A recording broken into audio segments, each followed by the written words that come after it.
I also get asked fairly often about my effects pedals and units. So this is the setup that I use for my guitar effects, both when I'm doing live streams as well as when I'm doing live gigs. Yeah, they feed into my computer, which is further away. Yeah, there's an audio interface that then goes into the computer.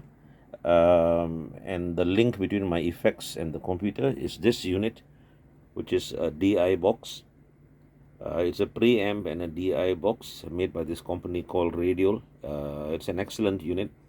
I use it for live gigs as well. But for certain live gigs, if I want a simpler setup, then I just have a very much simpler DI box over here. It's an MP2, an excellent passive DI box. But the guitar effects per se are divided into two different compartments, which I can dismantle easily. So they're like modules. The main module is actually this one below here. Um, Now it's got this another power unit. So I'll show you my top module first. This is a module that has got my tuner, which is a strobe tuner, right? Made by this company called Sonic Research. Excellent tuner, which then feeds into an electro harmonics bass machine. It basically splits the guitar signal into like a bass effect and just a pure guitar effect, and I can use this dry and effect buttons to balance the volume, so I can add a little bit of like a bass guitar tone to my guitar when I'm playing solo. Gives it a good bottom end. And then there is a drive unit, a barber drive, which I use for like basic overdrives. Here's a wah. This one is a strange creature. It's made in China, but it's an excellent wah pedal. It can be used as a fixed wah or as an auto wah in a few different configurations. And very interestingly enough, the cover of it, can be flipped. So you can, set all the tones the way you want to, and then you can shut it so that you won't accidentally be, turn the knobs when you're traveling or doing other stuff. Really brilliant. I think, it's the only pedal effect that I have that does this kind of a thing. And then there's another overdrive unit called a Maxon. This has a different kind of a tone, very reminiscent of the uh, TS tube screamer kind of tones that people do. And what I do is you notice there are already two drive units in this, and I then send the signal via this cable here, and it connects and it goes into, hey, another overdrive unit. Yeah, this is another Barber overdrive unit. Um, so I've got, basically three overdrive units in my setup. I use one or the other, or blend two, or in extreme situations even three of them, just to get the amount of drive and sustain that I need. And I'm in control of the volumes that are going on by tweaking the volume pedal, so I can blend in whatever drive sound I want for whatever song I'm doing. And this then feeds into a Marshall regenerator module, a modulation unit. It's interesting, it's got chorus sounds, it's got flanger sounds and phaser sounds, but I mainly use this only for its flanging sound. When I'm doing like Pink Floyd songs, I add a little bit of flanging into the unit. This unit then feeds into another electro harmonics pedal. This is an organ machine. It produces either a Hammond organ tone or many different other kinds of organ tones, as you can see here. But I tend to favor the organ tone, most of the time.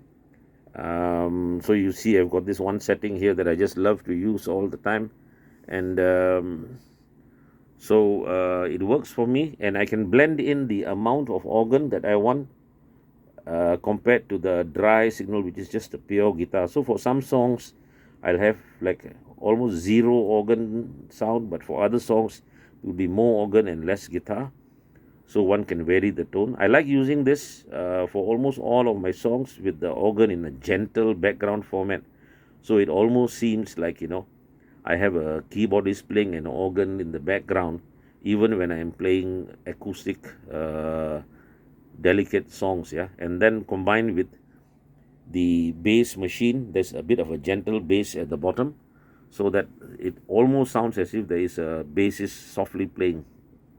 Then after that, I have another one of these wah pedals, and this one is put into a fixed, it's put into like an auto wah position. Yeah? The auto wah position keeps on giving the quack quack quack quack thingy there, and so I use it for a lot of like the reggae-ish stuff that I do for coloration.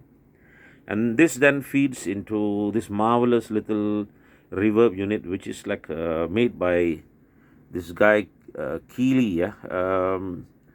And it's a beautiful unit called a double tracker. Basically, it gives a very very gentle and quick slap effect into the guitar sound. Use a tiny bit of it, and you can adjust the timing and stuff, and then adds in a very beautiful sounding reverb. So there is a nice reverb sound. I then feed this unit into a TC electronic delay unit to add in a bit more delay. Now many people would put the delay unit before the reverb unit, but the way I structure my sound, this is coming after, and it gives a gentler kind of an effect. The guitar signal then goes into my talk box, yeah, goes into the talk box, is there, and you can see the talk box unit is there with the little tube. The tube travels all the way up and comes out near my microphone. So when I put the tube to my mouth, the sound bounces off the back of my throat, and it goes into the microphone, and you hear the guitar through the microphone with the effect of the talk box.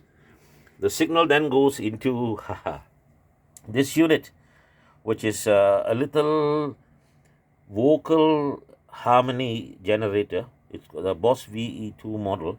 But what I do is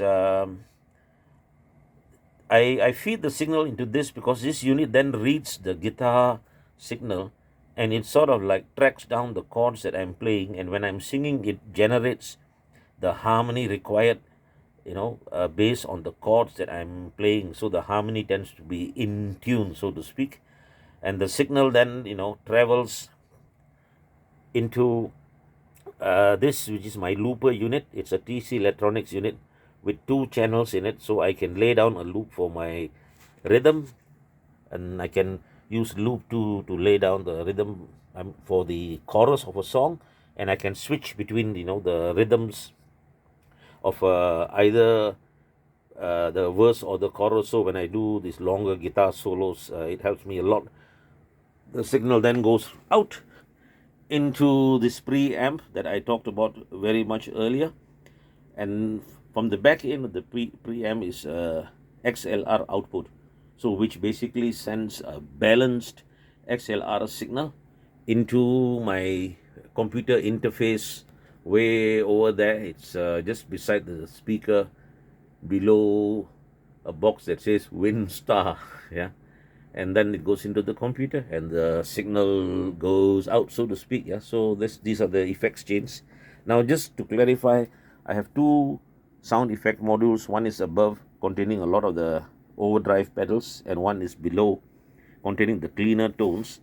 And there is an independent power supply unit for the top effects. Each of the effects gets one separate power supply with us. The unit has separate transformers for each output, and below that, let me try to see if I can lift this here. Below that, you can see there's another power supply unit there, which is feeding power to all of the other effects. So basically, it's very important that every single effect pedal that is being used has its own individual power supply coming from an individual transformer, so there is no like leakage of noise and signal from the power section between one pedal and the other. This reduces greatly the amount of noise that is generated in guitar effects circuits. Yeah, and you should actually invest in a quality power supply, not just use one of those wall warts which you can split into many different parallel circuits to feed many pedals. That's cheap way to do, but you generate a lot of hiss and hum when you're there. And that's about it. Here we go, or here we went, so to speak. Cheers.